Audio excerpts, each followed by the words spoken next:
On this episode of Inside KU, we'll meet an extraordinary KU scholar athlete, tour the new home for the original rules of basketball, and travel out west with students for a real-life dinosaur dig. Welcome to Inside KU, an in-depth look at the University of Kansas and some of the new and exciting accomplishments there. I'm Jeannie Hodis. It seems only fitting that Dr. James Naismith's original rules of basketball should sit just feet away from where the team he once coached now plays. Fans can see them up close at the newly opened DeBruce Center, which is now home to those famous rules and so much more. Way back in 2010, the original rules of basketball came up for auction in New York, and KU was lucky enough to have David Booth a part of the auction. And during the auction, it turned out that he and a graduate of Duke University were the two that were most willing to pony up for the rules. And the University of Kansas was lucky enough to have David Booth win the auction at a bid of $3.8 million. The University of Kansas got the original rules of basketball. The decision was made that an entire facility would be built to create a shrine for these rules and to be sure that it served as a gathering place for current students, faculty and staff, alumni, and visitors to campus. The day that it opened was a very special day. It's a little bit of a unique space as compared to other buildings on campus. There are no other fully glass buildings. There are no other spaces that are as open and airy, and you feel like you're hanging out outside with temperature control. But really the aura that this building creates, not just with its unique architecture, but the fact that we're housing such a unique document, just an extraordinary element of KU's history and perhaps the world's history. The rules are 125 years old, and so they had to be both accessible and secure. We adore the natural sunlight that comes flooding into this building, but the rules hate that sunlight, and so this glass protects it when it isn't being viewed.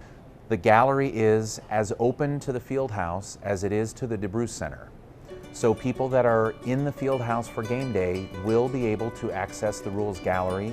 You have to push a button to see the rules. The lights go on. The audio of Naismith describing the process of creating the game goes on. It was in the winter of 1891 when I was physical instructor at Springfield College in Massachusetts. And electricity is shot through this glass that allows you to see them and allows for only a short period of time light to be exposed to the pieces of paper. I love the idea that Dr. Naismith greets people as they come into the front door of the DeBruce Center. Over 10 years ago, really. That's when my father got the idea of doing the statue of Dr. Naismith. From early on, he envisioned it having 3 copies of the sculpture, one in Almont, Canada, where Naismith was born, another one in Springfield, Massachusetts, where Naismith invented the game of basketball, and then the third one here at the University of Kansas. So you have these 3 cardinal points in Naismith's life as it pertained to basketball: his birth, the creation of the game, and then where the game grew up, the cradle of basketball right here. A piece the size of Naismith is cast in multiple parts, and so those parts had to be welded together, and all the weld joints all need to be ground down and chased out to blend in the surface to look like the rest of the modeled surface. And then you finally get to finish it out with a patina, which is a chemical coloration of the metal, and sealing it off and bringing it over here and installing it. He is eminently accessible. I think that's really a theme for this whole center. I think some of the thought process was, well, you can't really build on to Allen Fieldhouse. We're not going to create an add-on to the Fieldhouse. We're going to create something that plays nicely with the Fieldhouse, but is clearly separate, and frankly, actually gives us a story to tell about how the KU program can be steeped in history, can be true to its tradition, but also can be contemporary and can satisfy some of society's requirements of athletics programs of today. Coming up, meet a KU swimmer who's mastering the art of managing her time between her current sport and her future career.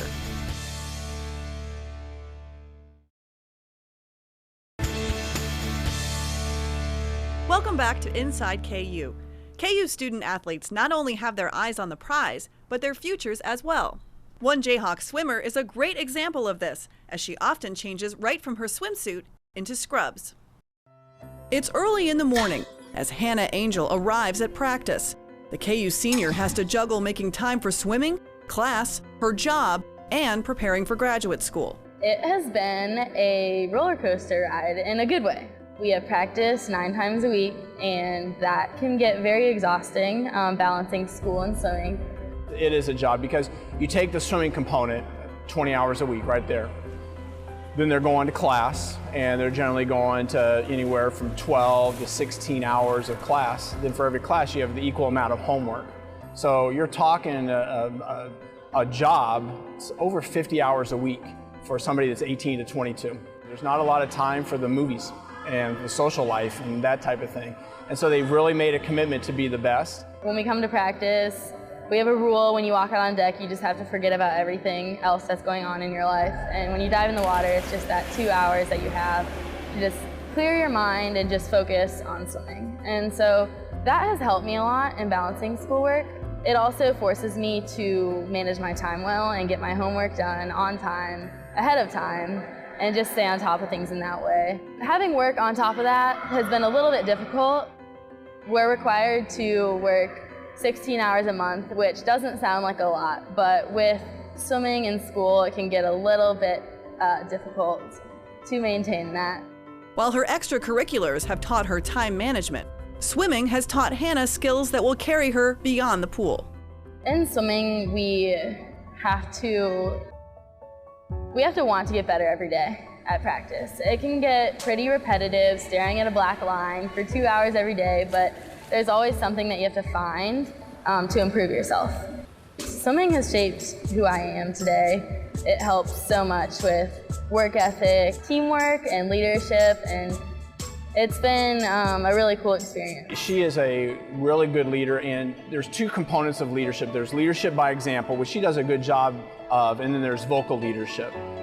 Vocal leadership, when you're a college-age person, isn't always the best thing. She is really, really good at it as far as being able to advocate for herself and for her teammates, and then talking in a very mature way about ways we can become better as a team, and the ways that she can get better athletically, socially, and academically.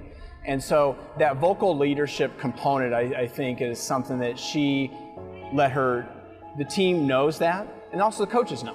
And so we know that we always have somebody that can speak her mind and always do it in a way that's going to be in betterment of the program.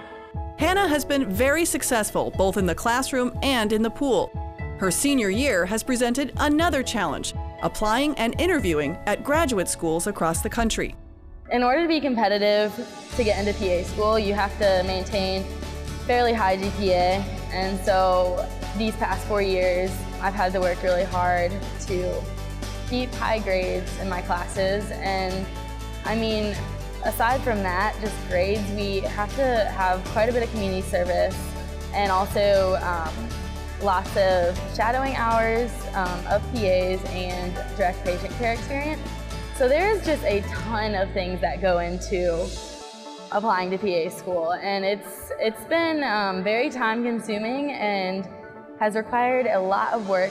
She sets goals and she goes gets them. She is very focused on being the best and whatever that it is. And you don't see that a lot at this age. She's been successful in the classroom and in the pool here, and we know she's going to be successful in PA school and professionally once she's all done with that.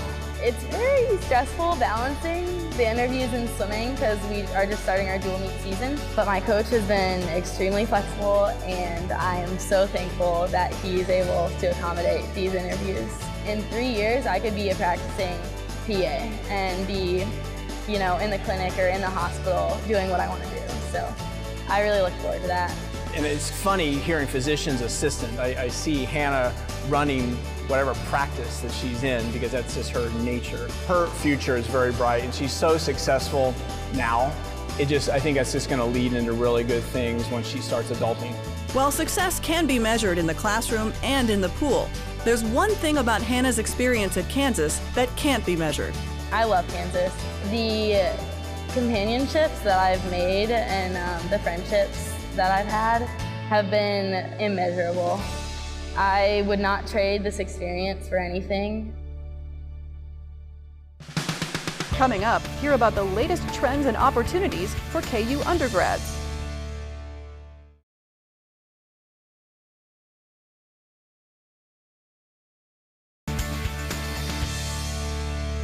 Welcome back to Inside KU. Over the past 4 years, KU has made some big changes when it comes to the overall experience for undergraduate students working toward their bachelor's degree. I'm here with the new Vice Provost for Undergraduate Studies, D'Angela Burns-Wallace. Thanks so much for joining me. Thank you for having me. Why don't we start off and first tell me a little bit about just the main goal of your office here at KU.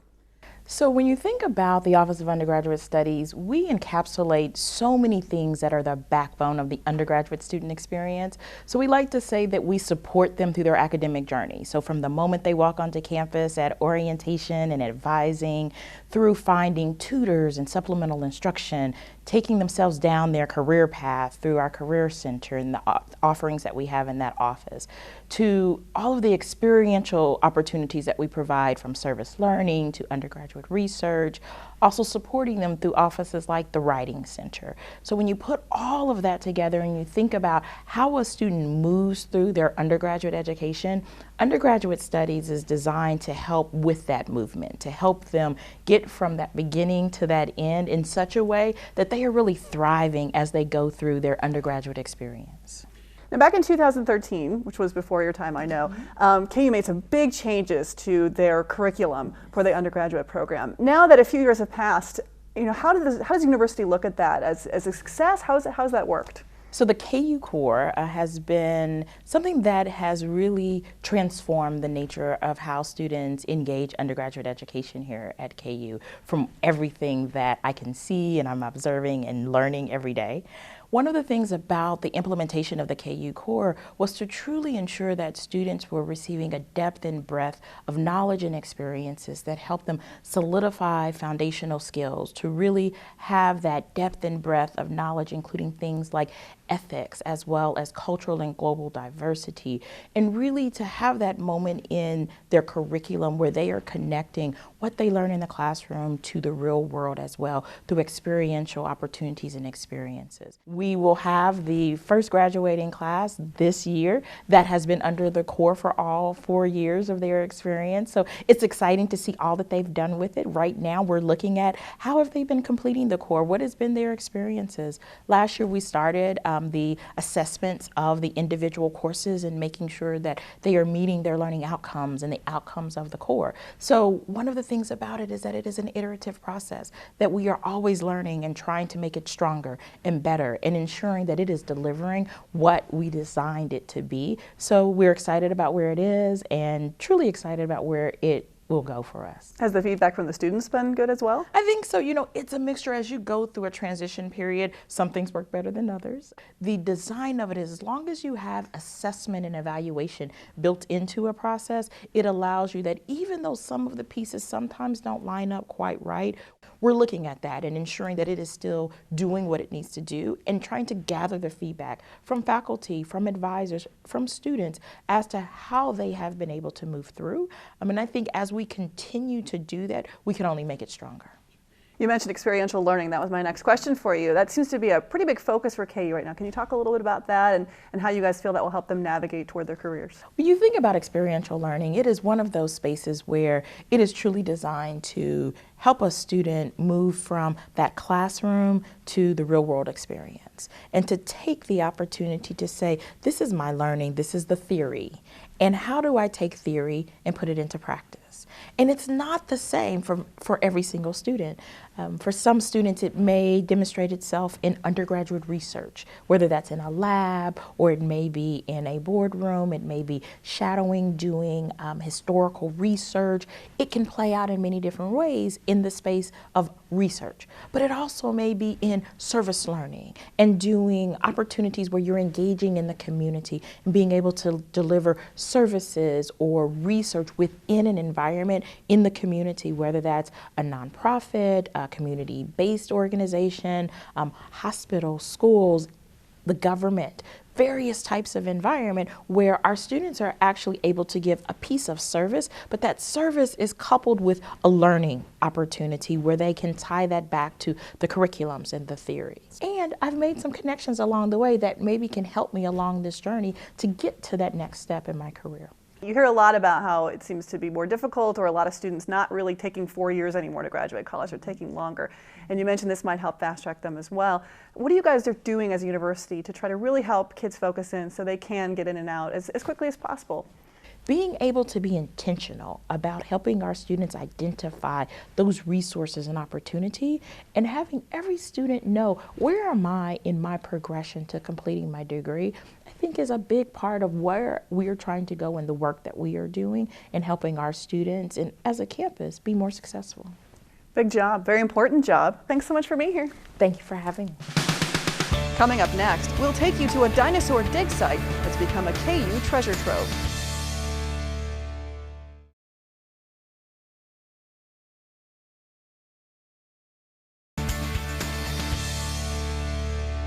In earlier episodes, we've had the chance to show you some of the amazing discoveries KU has made when it comes to dinosaur fossils. Now we have the chance to show you what it's like to work alongside students and faculty at an actual dig site in Montana as they uncover some exciting results. I don't think people realize and say, oh, you know, I want to go dig dinosaurs, it's so romantic. And you come out here and you hand them a shovel, right? We roll out as early as we can in the morning. It's a long ride to the site, and it's through rough country. It's a hike up the hill, then we got to climb up there every day with our tools and equipment, and we start digging.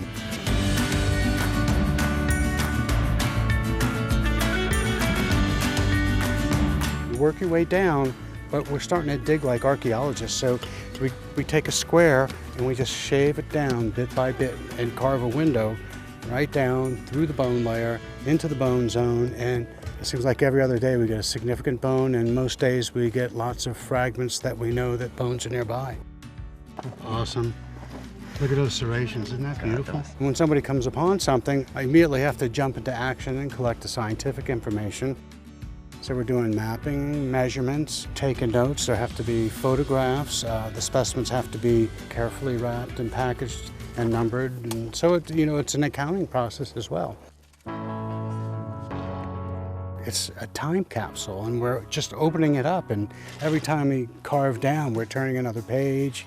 We're learning something new. It's nature, it's biology, it's geology. It's got a lot of important information, and it's a teaching tool. And KU's a university, and that's what we're doing. We're teaching. So take this off.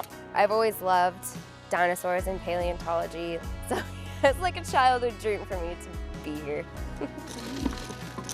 A lot of places that teach paleontology don't have the program that KU has, where you get the field experience that you can't get on the internet. You can't get it in books. I mean, somebody can tell you about it, but until you drive down this road and bounce around and then have to climb up that hill and swing a hammer, I mean, you haven't felt it, done it. And then once you put that much effort into something, the reward is really big. We have found some important things, but we haven't found everything. And I think it's important to finish something. It's not like we got to go wander around the Badlands looking for a discovery. This discovery's been made. We have to build on that. We have to keep going. We just can't rest on our laurels.